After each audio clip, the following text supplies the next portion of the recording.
Hola chicos y chicas, esta semana en el taller de cocina vamos a ver el tema de la salsa, actividad correspondiente a la semana del 18 al 22 de mayo. Las salsas varían en composición, color, sabor, olor y consistencia de acuerdo a sus ingredientes, preparación y al uso al que esté destinada. En tal sentido, cada salsa tendrá sus características propias. Las salsas son alimentos líquidos espesados preparados mediante un proceso de cocción lento y cuidadoso a fin de concentrar al máximo los sabores, olores, elementos nutritivos y gelatinosos de los ingredientes que la constituyen. Los componentes básicos de la salsa son los fondos, que constituyen la parte líquida de la salsa y están presentes en todas ellas,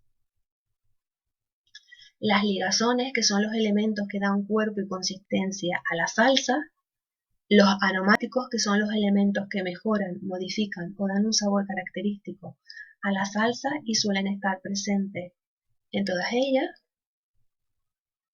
Las salsas se clasifican en grandes salsas básicas, pequeñas salsas básicas, salsas derivadas y salsas emulsionadas. Las grandes salsas básicas son aquellas que tienen un proceso de preparación largo y minucioso y sirven como base para la preparación de otras salsas. Las más importantes son la salsa demi-glacé, la salsa velouté, la salsa bechamel y la salsa de tomate, o conocida también como concassé.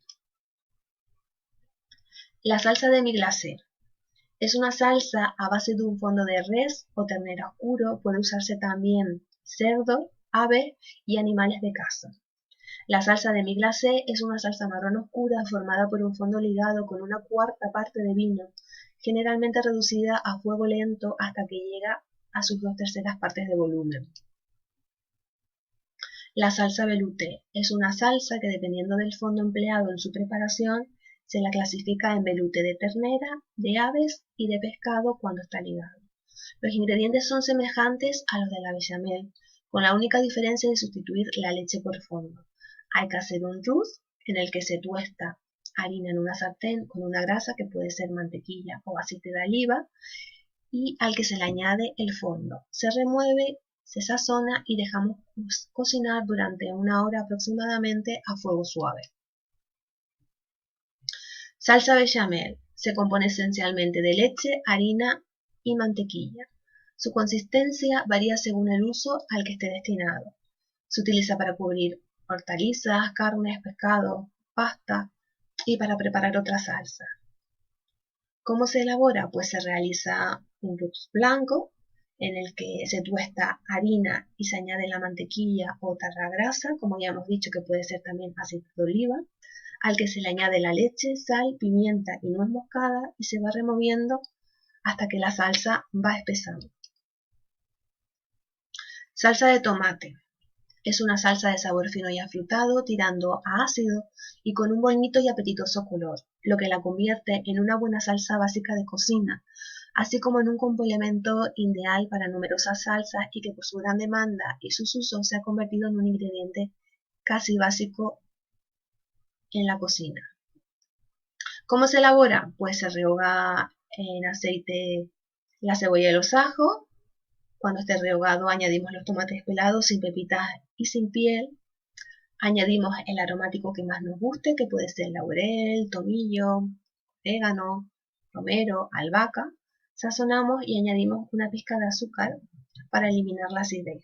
Dejamos cocer entre 30 minutos y 1 hora y posteriormente pasamos por un chino o batimos para tener al final la salsa.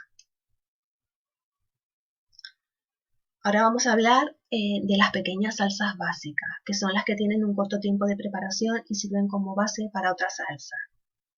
Entre ellas está la mayonesa, la salsa holandesa o la vinagreta. También están las salsas emulsionadas, que reciben su nombre porque se consiguen crear a partir de uno o más elementos en suspensión y uno en movimiento. Se dividen en 2 grupos, las frías y las calientes.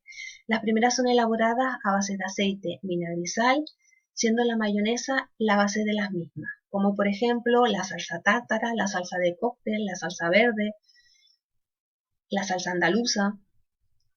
Y la segunda se componen de mantequilla, yemas de huevo, vino, vinagre, zumo de limón, pimienta y sal, como por ejemplo la salsa holandesa o sus derivadas como la salsa muselina, la salsa chorón o la salsa bernesa. Salsas derivadas. Son las que se elaboran a partir de una salsa básica grande o pequeña. Su proceso de preparación es corto y son las más numerosas, como por ejemplo la salsa de pimienta, de oporto, de champiñones, de roquefort. Y dentro de las salsas con nombre propio, pues podemos destacar las salsas nacionales, como por ejemplo la salsa verde, el pipil, la vizcaína, la bilbaína, el chilindrón, la pepitoria, el alioli o ajo aceite, la romesco, la marinera, los mojos canarios. Y dentro, por ejemplo, de las salsas internacionales, destacamos, pues, dentro de las salsas italianas, pues tenemos la salsa carbonara, la salsa al pesto, la salsa napolitana, la salsa boloñesa. Dentro de las salsas orientales, pues destacamos la salsa agridulce, la salsa de soja, la salsa teriyaki, la salsa wasabi, y dentro de las americanas, pues destacamos la salsa americana y la salsa barbacoa. Ahora tenéis que contestar a las preguntas del tema. La primera pregunta es: define qué son las salsas. Segunda pregunta: cómo se clasifican las salsas. Tercera pregunta: ¿qué es un RUX? Cuarta pregunta: ¿cómo se prepara la salsa bechamel? Quinta pregunta: ¿qué son las salsas derivadas? Pregunta número 6. ¿En qué dos grupos se dividen las salsas emulsionadas? Pregunta número 7. ¿Cuáles son las salsas básicas más importantes? Y pregunta número 8. Nombra 5 salsas nacionales. Bueno, solo me queda despedirme y desearos que tengáis una buena semana.